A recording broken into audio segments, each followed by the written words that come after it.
Slow and controlled ಆಗಿ workout perform ಮಾಡಿದ್ರೆ ಏನಾಗುತ್ತೆ. Day 13 of my bulking video. 4 ದಿನ ಆಯ್ತು ನಾನು ವಿಡಿಯೋ ಹಾಕಿ. ಸೊ ಇವತ್ತು ಕಂಟಿನ್ಯೂ ಮಾಡೋಣ.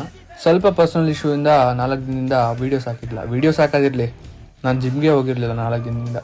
ನಾನು ವಿಡಿಯೋಸ್ ಮಾಡ್ತಿರೋದು ನಾನು ಬಲ್ಕಿಂಗ್ ಪ್ರೋಗ್ರೆಸ್ ತೋರ್ಸಕ್ಕೆ ಅನ್ಕೊಂಡಿದ್ದೀರಾ? ಇಲ್ಲ, ಚಾನ್ಸೇ ಇಲ್ಲ, ನೋ ವೇ. ನಿಮ್ಗೆ ನಾನು ಕೊಡೋ ಇನ್ಫಾರ್ಮೇಶನ್ ಇಂದ ಏನಾದ್ರೂ ಸ್ವಲ್ಪನಾದ್ರೂ ಗೊತ್ತಾಗ್ಲಿ ಅಂತ ಮಾಡ್ತಿರೋದು.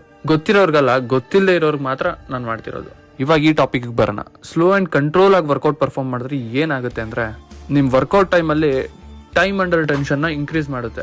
ಇವಾಗ ಟೈಮ್ ಅಂಡರ್ ಟೆನ್ಷನ್ ಅಂದ್ರೆ ಏನಂದ್ರೆ, ನಿಮ್ ಮಸಲ್ ಒಂದೊಂದ್ ರೆಪ್ ಮಾಡ್ಬೇಕಾದ್ರೂ ಟೈಮ್ ಜಾಸ್ತಿ ತಗೊಳುತ್ತಾನೆ. ಅದರಿಂದ ನಿಮ್ಮಲ್ಲಿರೋ ಮಸಲ್ ಫೈಬರ್ಸ್ ಕೂಡ ಇನ್ಕ್ರೀಸ್ ಆಗುತ್ತೆ ಅಂಡ್ ನಿಮ್ ಮಸಲ್ ಮಾಸ್ ಕೂಡ ಗ್ರೋ ಆಗುತ್ತೆ. ಇದೊಂದಾದ್ರೆ ಮತ್ತೆ ನಿಮ್ ಮೈಂಡ್ ಮಸಲ್ ಕನೆಕ್ಷನ್ ತುಂಬಾ ಇನ್ಕ್ರೀಸ್ ಆಗುತ್ತೆ. ಇದರಿಂದ ನೀವು ಮಾಡೋ ಒಂದೊಂದ್ ರೆಪ್ಪಲ್ಲೂ ಮಸಲ್ಗೆ ಎಫೆಕ್ಟಿವ್ ಆಗಿ ವರ್ಕೌಟ್ ಬಿಡುತ್ತೆ.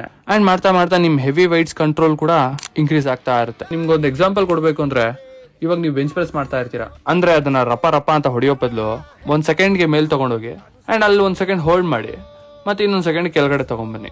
ಟೋಟಲ್ 3 ಸೆಕೆಂಡ್ ಈ ತರ ಪರ್ಫಾರ್ಮ್ ಮಾಡಿ. ನಿಮ್ಗೆ ಗೊತ್ತಾಗುತ್ತೆ ಎಫೆಕ್ಟಿವ್ ಎಷ್ಟು ಬೀಳುತ್ತೆ ಅಂತ. ಇದೇ ತರ ಮೋರ್ ಇನ್ಫಾರ್ಮೇಟಿವ್ ವಿಡಿಯೋ ಬೇಕು ಅಂದ್ರೆ ನನ್ನ ಫಾಲೋ ಮಾಡ್ಕೊಳ್ಳಿ. ಇವತ್ತಿಗಿಷ್ಟೇ, ಮತ್ತೆ ಸಿಗೋಣ ನಾಳಿನ ವಿಡಿಯೋ ಅಲ್ಲಿ. ಬಾಯ್.